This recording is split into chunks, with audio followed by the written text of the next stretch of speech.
ఓం సాయి నాథాయ నమః. సాయి భక్తులందరికీ నమస్కారమండి. మన సాయి భక్తులు ఎక్కడున్నా అష్టైశ్వర్యాలతో, సుఖ సంతోషాలతో ఆరోగ్యంగా ఉండాలని మేము మనస్ఫూర్తిగా వేడుకుంటున్నామండి. ఈ రోజు మన సాయి సందేశం తెలుసుకునే ముందు ఎవరైతే మన ఛానల్ ఇంకా కొత్తగా చూస్తున్నారో ఇప్పటివరకు మన ఛానల్ సబ్స్క్రైబ్ చేసుకోకపోతే వెంటనే మన ఛానల్ సబ్స్క్రైబ్ చేసుకోండి. అలాగే పక్కనున్న గంట సింబల్ యాక్టివేట్ చేసుకోండి. మేము పంపించిన ప్రతి వీడియో కూడా మీకు ముందుగా నోటిఫికేషన్ ద్వారాగా అందుతుంది. అలాగే ఈ వీడియో మీకు నచ్చితే కనుక తప్పకుండా ఒక లైక్ చేయండి. లైక్ చేయగానే మీకు ఇక్కడ ఒక ఆప్షన్ అనేది కింద కనిపిస్తుంది కదండీ! స్టార్ టైప్‌లో వచ్చి దాన్ని కూడా క్లిక్ చేసి మా ఛానల్‌ని ఇంకా ముందుకు తీసుకెళ్ళి సపోర్ట్ చేస్తారని మేము ఆదరిస్తున్నాము. అలాగే ఇంకొంతమంది సాయి భక్తులకు కూడా షేర్ చేయండి. అలాగే ప్రతి గురువారం జరిగే మన సాయి అన్నదానం సేవకు కూడా మీ వంతు సహాయం చేయాలి అనుకునేవారు దయచేసి ఇక్కడ కనిపిస్తున్న ఈ నంబర్ ద్వారా మీకు తోచినంత వరకు సహాయం చేయగలరు. ఇంకా ఈ వీడియో లేట్ చేయకుండా వీడియో అయితే స్టార్ట్ చేద్దామండి. ఈ రోజు మన సాయి సందేశం. బిడ్డ, నువ్వు ఎంతలా చింతిస్తున్నావో నాకు తెలుసు. నువ్వు మౌనంగా నీలో నువ్వే బాధపడుతున్నరకు అనుభవిస్తున్న ప్రతి క్షణం నాకు తెలియంది కాదు బిడ్డ. ఇప్పుడు నువ్వు ప్రతి క్షణం ఎంత మౌనంగా ఉన్నావో, ఆ ప్రతి క్షణం ఏదైతే ఉందో అది నీ విజయానికి తొలిమెట్టుగా నీకు ఉపయోగపడుతుంది. ఎందుకు బాబా, ఇంత నరకం నేను భరించలేకపోతున్నాను. ఒక్కసారి ఈ నరకం నుంచి నన్ను బయటపడేసేయ్ అని నువ్వు ఆలోచించొచ్చు బిడ్డ. గుర్తుపెట్టుకో, ఏదైనా సరే అనుకున్న పని సాధించాలంటే పట్టుదల అనేది కంపల్సరీగా ఉండాలి. అందులో నిజాయితీ అనేది ఇంకా ఉంటుంది. నిజాయితీ చేసేటప్పుడు ఎన్నో ఆటంకాలొస్తాయి. ఎన్నో అవమానాలు వస్తాయి. మన మనసుకు నచ్చేది పని చెయ్యాలి అనుకునేవారు తప్పకుండా కొన్ని బాధలుంటాయి, కొన్ని పరీక్షలుంటాయి, కొన్ని అవమానాలుంటాయి. ఎళ్ళే పనిలో ఆటంకాలుంటాయి. ఇవన్నీ నువ్వు ఎప్పుడైతే ఎదుర్కొని ముందడుగు వేస్తావో దాన్ని నువ్వు చేరుకోగలుగుతావు. అంటే దాన్ని నువ్వు చేరుకుంటున్నావు. అంటే ఇవన్నీ అనుభవాలు నీ చుట్టూ ఉన్న కష్టాలన్నీ నువ్వు ఎదుర్కొని నువ్వు చేరుకుంటున్నావు అంటే నీ వెనక నేను ఉన్నాననే గుర్తుపెట్టుకో బిడ్డ. ఆ క్షణం ఎప్పుడైతే నువ్వు మనస్ఫూర్తిగా నమ్ముతావో విజయానికి ఇంకా తొందరగా నువ్వు చేరుకునే అవకాశం ఉంది. నీకు నమ్మకం కలగడం లేదు కదా బిడ్డ. అయితే నీలాంటి ఒక భక్తుడి జీవితంలో జరిగిన ఇదొక సంఘటన. ఆ భక్తుడు కూడా నీలాగే ఎన్నో అవమానాలు పడ్డాడు. ఎన్నో కష్టాలు పడ్డాడు. ఎన్నో ఆటంకాలను ఎదుర్కొన్నాడు. నా పైన ఎంతో భక్తి, నమ్మకం, విశ్వాసంతో ఎదురు చూశాడు. ఆ భక్తుడికి నేను ఇచ్చిన అదృష్టం ఏమిటి? కలిగించిన అదృష్టం ఏమిటి? ఎళ్ళే మార్గం ఏ విధంగా నేను చూపించాను అన్నది ఈ కథ రూపంతో నీకు తెలియచేయబోతున్నాను. ఇంకొక విషయం గుర్తుపెట్టుకో బిడ్డ. నీ జీవితంలోకి ఒక వ్యక్తి రాబోతున్నారు. ఆ వ్యక్తి కారణంగానే నీ తలరాత నేను మార్చబోతున్నాను. ఎందుకు బాబా అని నువ్వు అడగవచ్చు. ఇప్పటిదాకా ఎంతో మంది వ్యక్తులు వచ్చారు. ఎంతో మంది దగ్గర నేను మోసపోయాను బాబా అని నువ్వు అనుకోవచ్చు. ఇప్పుడు నువ్వు మోసపోయిన వ్యక్తులు అలాంటి వ్యక్తి కాదు బిడ్డ. ఈ వ్యక్తి నేను పంపిస్తున్నాను. ఈ వ్యక్తి ఎందుకు అంటే నీ జీవితంలో మార్పు రావాలి అంటే నీకు సపోర్ట్‌గా ఇంకొక వ్యక్తి కావాలి. కాబట్టి ఈ వ్యక్తిని నీకు నేను పంపిస్తున్నాను. ఆ వ్యక్తిని నేను ఎలా గుర్తించాలి అని నువ్వు అనుకోవచ్చు. నేను నీకు చెప్పబోయే ఈ కథ ఏదైతే ఉందో ఇది నువ్వు పూర్తిగా విను బిడ్డ. నువ్వు ఎంత భక్తి శ్రద్ధలతో నా మీద ఎంత విశ్వాసం ఉంచి శ్రద్ధగా వింటావో ఆ వ్యక్తి ఎవరన్నది నీకు ఈ కథలోనే తెలుస్తుంది. ఫ్రెండ్స్, విన్నారు కదండీ! ఆ కథ అయితే ఎంత కూడా ఉండదు. చాలా చిన్నదైతే నేను షార్ట్ కట్‌లో అయితే చెప్పడం అయితే జరుగుతుంది ఫ్రెండ్స్. కాబట్టి ఈ వీడియో ఎక్కడ కూడా క్లిక్ చేయకుండా చివరి దాకా చూసేయండి. ఒక చిన్న పల్లెటూరండి. ఆ చిన్న పల్లెటూరులో ఒక వ్యవసాయం చేసుకునే వ్యక్తి ఉంటాడు. ఆ వ్యవసాయం చేసుకునే వ్యక్తి ఏంటంటే చదువు రాదన్నమాట. ఇప్పుడు మీకు చాలా మందికి తెలుసు. వ్యవసాయం చేసుకునే వాళ్ళకి పాపం వాళ్ళకి చదువనేది రాదు. ఎప్పుడు కూడా వాళ్ళు ఎక్కువగా రాత్రి పగలనక కష్టపడుతూనే ఉంటారు. పాపం వాళ్ళు కష్టపడి వ్యవసాయం చేసుకుంటేనే వాళ్ళ జీవనం అనేది సాగిస్తుంది. ఇంకా వాళ్ళ కుటుంబం అనేది కూడా వాళ్ళు నడపగలరు. అలాంటి ఒక వ్యవసాయం చేసుకునే ఒక రైతండి. అతనికి అనుకోకుండా అనారోగ్యం రావడం అయితే జరిగింది. అతను వ్యవసాయం చేసుకునేటప్పుడు అంటే కొంత అమౌంట్ డబ్బులనేది కొంచెం బాగానే ఉండేది. పంట అది బాగానే ఉండేది. కష్టం అనేది లేకుండా పర్వాలేదు.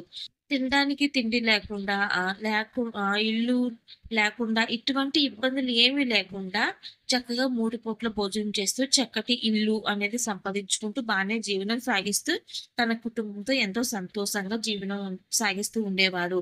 అనుకోకుండా ఎప్పుడైతే ఇతనికి అనారోగ్యం రావడం అయితే జరిగిందో ఇంకా తన కుటుంబం అంతా కూడా చాలా అప్పుల పాలైతే అయిపోయిందండి.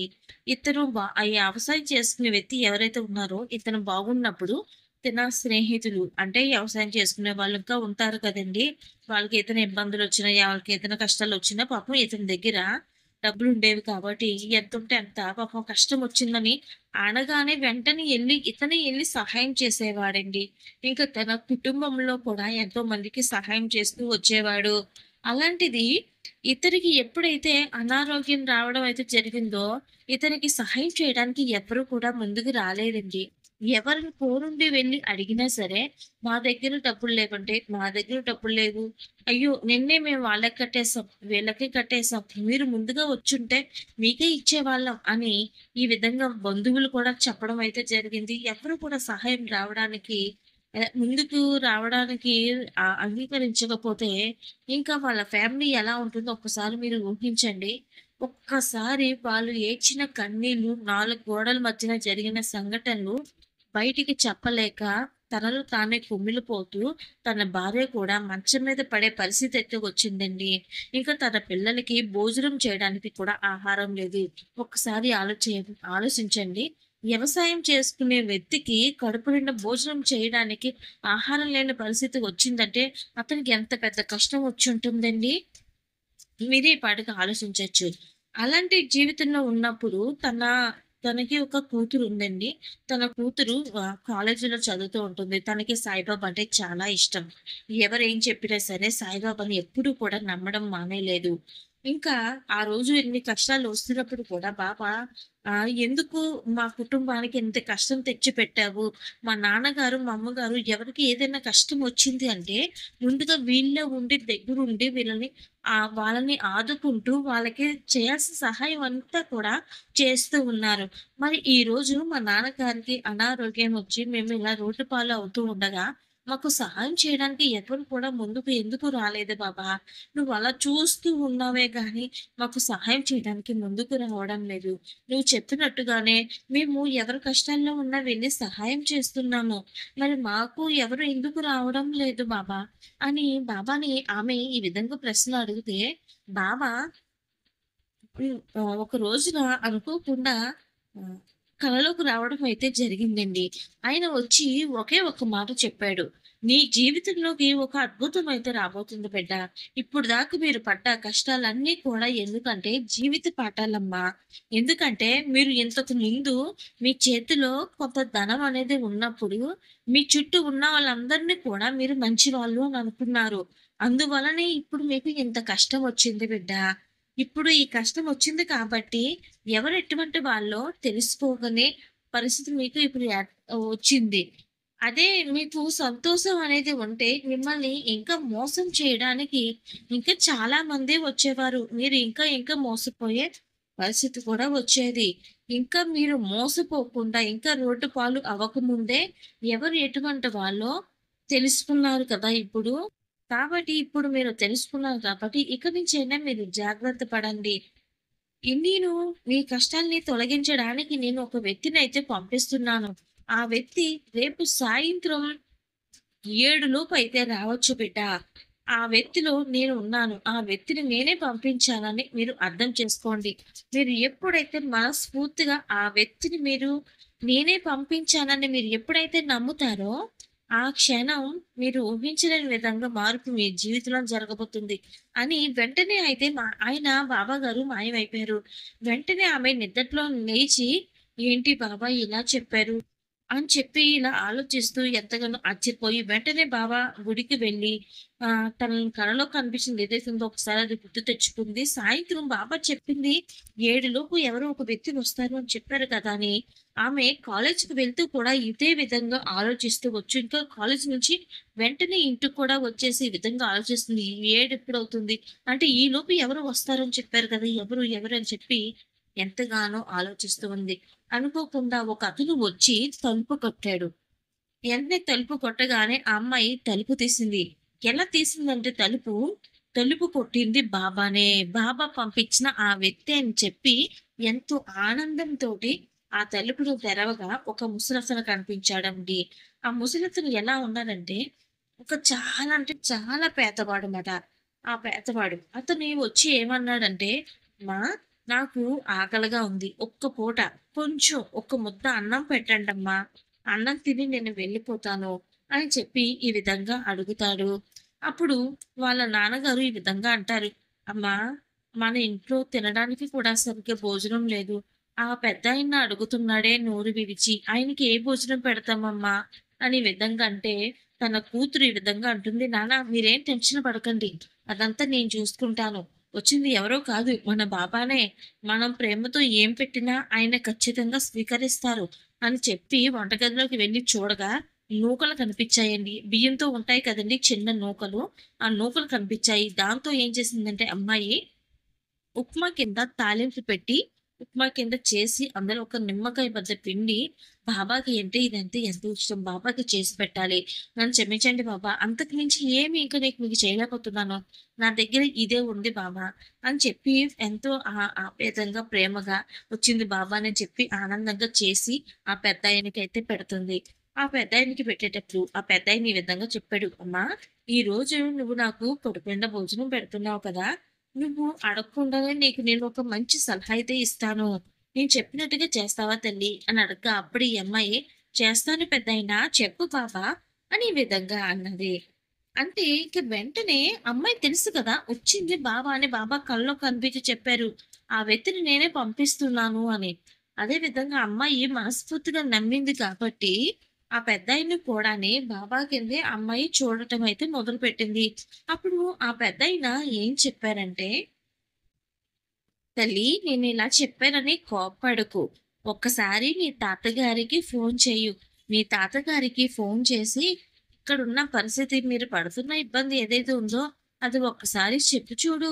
ఏమో మీ జీవితంలో మార్పనేది రావచ్చేమో. ఒక్కసారి చేసి చూడు" అని ఈ విధంగా చెప్పాడు. వెంటనే అమ్మాయి, "లేదు పెద్దాయనా మా తాతగారికి మాకు మాటలు లేవు. మా నాన్నగారు ఇంట్లోంచి వచ్చేశారు. మా నాన్నగారు మా అమ్మగారిని పెళ్లి చేసుకునేటప్పుడు మా తాతయ్య గారికి ఇష్టం లేకుండా పెళ్లి చేసుకున్నారని చెప్పి మా తాతయ్య గారికి మా మీద కోపం.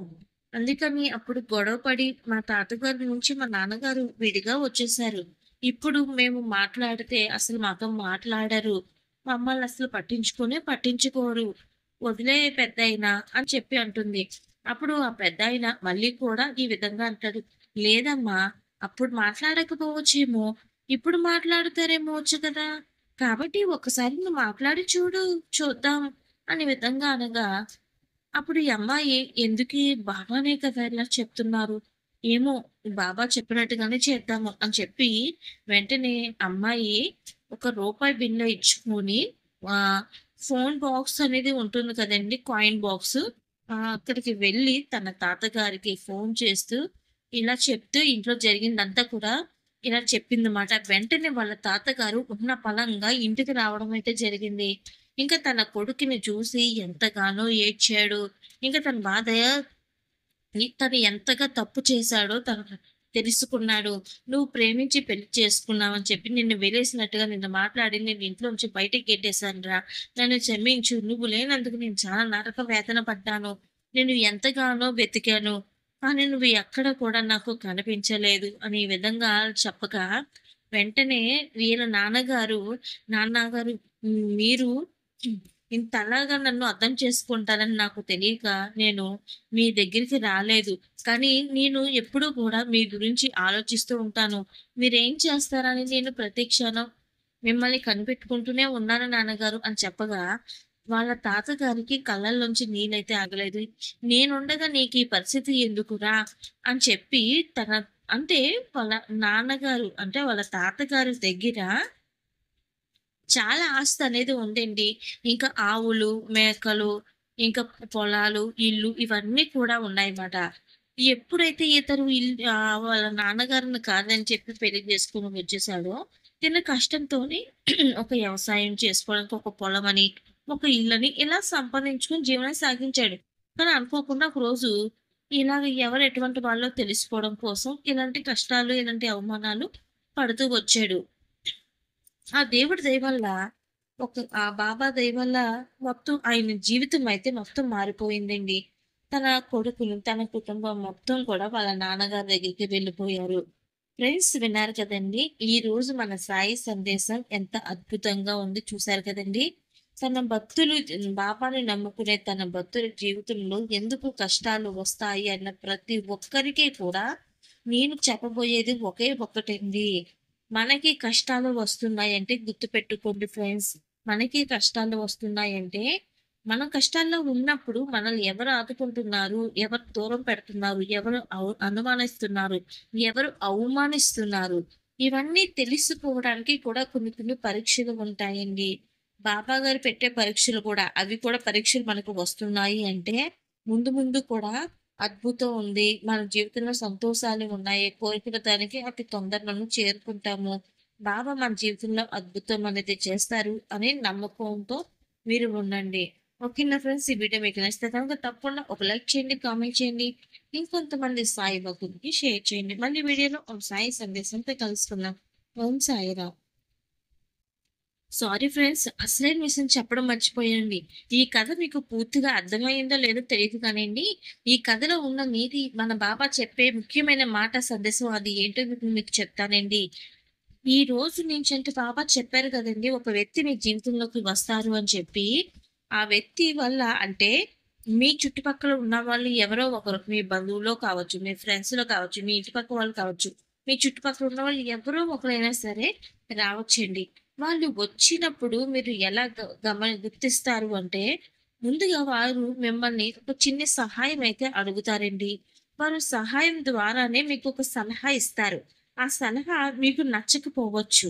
కానీ ఆ సలహా మీకు ఇస్తున్నారు అంటే ఎవరైనా కావచ్చు.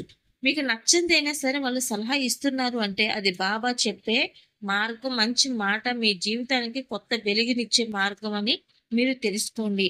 ఒక్కసారి వాళ్ళు ఎందుకు ఇచ్చారో తెలుసుకొని మీకు నచ్చకపోయినా అది ఒక్కసారి చేసి చూడండి. అంటే మీరు వాళ్ళ మాటల్లోని ఏంటంటే అది మీకు నచ్చకపోవచ్చు. అంటే ఉద్యోగం విషయంలో అవ్వచ్చు, పెళ్లి సంబంధంలో అయినా సరే అవ్వచ్చు, భార్యాభర్తల విషయంలో అవ్వచ్చు, ఇంకా స్నేహితుల్లో అవ్వచ్చు, కుటుంబంలో అవ్వచ్చు, ఏదైనా సరే అవ్వవచ్చండి. ఎవరైనా వచ్చి మీకు ఇలా చెయ్యు బాగుంటుంది. ఒక్కసారి ప్రయత్నించి చేసి చూడు అని ఎవరైనా వచ్చి మీకు చెప్పారనుకోండి, ఏ విషయంలో అయినా సరే, అదొకసారి మీరు చేసి చూడండి. ఖచ్చితంగా విజయం మీదే అవుతుంది. సాధిస్తారు. ఓకేనా ఫ్రెండ్స్? మళ్ళీ వీడియోలో మన సాయి సందేశం